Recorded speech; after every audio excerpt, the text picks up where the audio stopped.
মূল বিষয়টা একটা আপনাদের বলবো ভাইরা, সেটা হলো সুন্নতের বাইরে কোনো সওয়াব নেই। কথা কি বুঝতে পেরেছেন? আমরা দুনিয়াতে যত কাজ করি জায়েজ আছে। জায়েজ মানে যেটা করা যাবে, শরীয়তে মানা নেই, সওয়াব হতে পারে না পারে, কোনো নিশ্চয়তা নেই। আর সুন্নত মানে যেটা নবীর তরিকা, সওয়াব হবে। কথা কি বুঝতে পেরেছেন? আমরা বাংলাদেশের মুসলমান জায়েজ আর সুন্নতের ভিতরে গোলমাল করে ফেলি। দুনিয়ার কাজে যেটা করবেন এটা হলো মূল জায়েজ, অর্থাৎ প্রয়োজনে করছি, সওয়াব উদ্দেশ্য না। কথা বুঝেননি? আর সওয়াবের জন্য জায়েজ শুনবেন না, কি শুনবেন? সুন্নাত। হুজুর আব্বা আম্মা মারা গেলে নবীজির সুন্নতটাকে উনি কি করতেন? হুজুর শয়ে বরাতে নবীজির সুন্নতটাকে উনি কি করতেন? সাহাবীদের সুন্নতটা কি, তারা কি করতেন? হুজুর অমুক কাজে নবীজির সুন্নতটাকে কি করতেন? কথা বোঝেননি? আপনি যদি এই প্রশ্ন করেন আপনার উত্তরও অ্যাকুরেট হবে, কারণ সুন্নত যে কেউ বলবে তাকে একটা দলিল দিতে হবে, ঠিক না? যে এই দেখো এই হাদিসে নবীজি বলেছেন, আপনি বেঁচে যাবেন।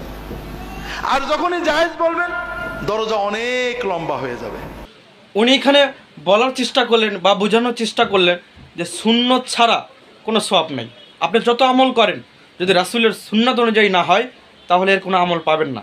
আমি যতটুকু বুঝেছি, পড়াশোনা করে আমার এই জ্ঞানে আমি যতটুকু পেয়েছি, বাস্তবতা এই নবীজি রমজানে এবং রমজানের বাইরে 11 রাকাত নামাজ পড়তেন। 8 রাকাত তিনি তাহাজ্জুদ পড়তেন আর 3 রাকাত বেতের। কয় রাকাত হয়?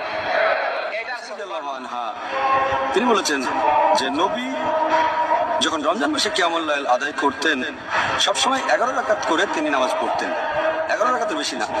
আর তিনি এটা অন্যান্য মাসেও করতেন। তার মানে 8 রাকাত হচ্ছে কিয়ামুল লাইল, তারপর 3 রাকাত হচ্ছে বেতর।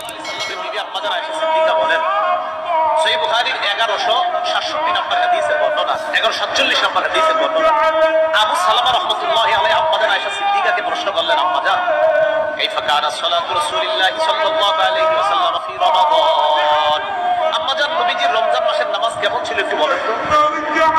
আম্মাজান আয়েশা সিদ্দিকা জবাব দেন, নবীজি রমজানে এবং রমজানের বাইরে 11 রাকাতের বেশি রাতের নামাজ পড়তেন না। রমজানে এবং রমজানের বাইরে কয় রাকাতের বেশি পড়তেন না? 11 রাকাত। কয় রাকাত? 8 রাকাত। 20 রাকাতের হাদিস জাল সারা দুনিয়া পড়ছে, যে সারা পৃথিবীর মানুষ পড়ুক হাদিস জাল, এর সাথে কোনো আপোষ নেই। ওমর রাদিয়াল্লাহু তাআলা আনহু 20 রাকাতের হাদিস করেননি, 11 রাকাতেরই হাদিস করেছেন, হাদিস সহিহ। আমরা জানি এখন পর্যন্ত যতগুলো আলেমের আপনারা বক্তব্য শুনেছেন, 8 রাকাত তারাবি রাসূলের সুন্নাত, আমাদের আয়েশা রাদিয়াল্লাহু তাআলা আনহা থেকে বর্ণিত। একটা জিনিস মনে রাখবেন, আমল কম করবেন যাতে সেটা রাসূলের সুন্নাত পদ্ধতিতে হয়। আপনি আমল বেশি করেন, যদি সেটা রাসূলের সুন্নাত পদ্ধতি না হয়, রাসূলের পদ্ধতিতে না হয়, তাহলে আমল আল্লাহ সুবহানাহু ওয়া তাআলার কাছে গ্রহণযোগ্য হবে না। সেই লক্ষ্যে আমরা রাসূলের সুন্নাতকে প্রাধান্য দিতে গিয়ে রাসূলের সুন্নাত অনুযায়ী আমরা 8 রাকাত তারাবি পড়ি। আমরা আহলুল হাদিস রাসূলের সুন্নাত উপেক্ষা করে কোনো আমল আজ পর্যন্ত করিনি, এখনও করব না, ভবিষ্যতেও করব না ইনশাআল্লাহ। পরিশেষে সবাইকে একটি কথাই বলতে চাই, আমরা এই ভিডিওতে বোঝানোর চেষ্টা করেছি, আমল করেন কিন্তু সুন্নাত পদ্ধতিতে আমল করেন। সুন্নাত ছাড়া যত আমলই করেন আমরা কোনো সওয়াব নেই। ইসলামিক মেসেজ টুডের সাথে থাকার জন্য অসংখ্য ধন্যবাদ। জাযাকাল্লাহু খায়রান। আসসালামু আলাইকুম ওয়া রাহমাতুল্লাহ।